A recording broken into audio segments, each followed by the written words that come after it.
Hey guys, it's Christine. Thanks for tuning in for episode 2. Today we're going to discuss something that I call the tiny bag dilemma. And before I jump into the details of that, I wanted to backtrack to when I went on my very first medical mission trip.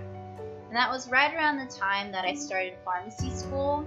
And just within those 4 years, I had volunteered and or coordinated over 25 medical mission trips, and that was all over the world. I went to Mexico several times, Honduras, Senegal, Panama, and Costa Rica.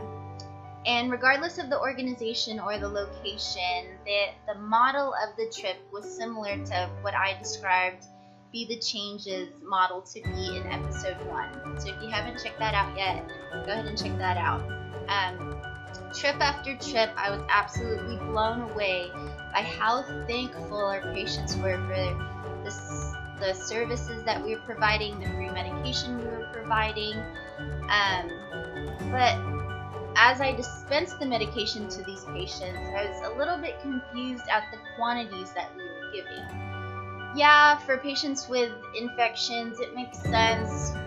7 to 14 days, you're typically done taking your antibiotics. Patients with a headache, you just need that as needed.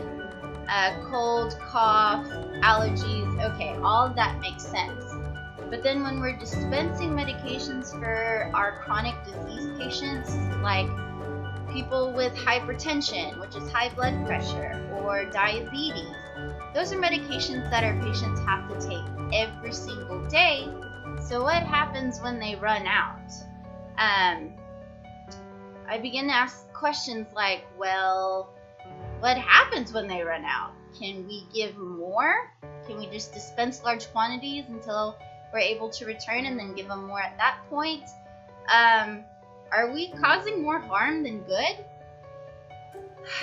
These are all questions that I ask myself pretty often. So stay tuned. We'll explore these questions together, and you'll start to see how one question led to another and how the answers to these questions clearly started to point to a new way that we can approach our outreach. So until then, y'all, thanks.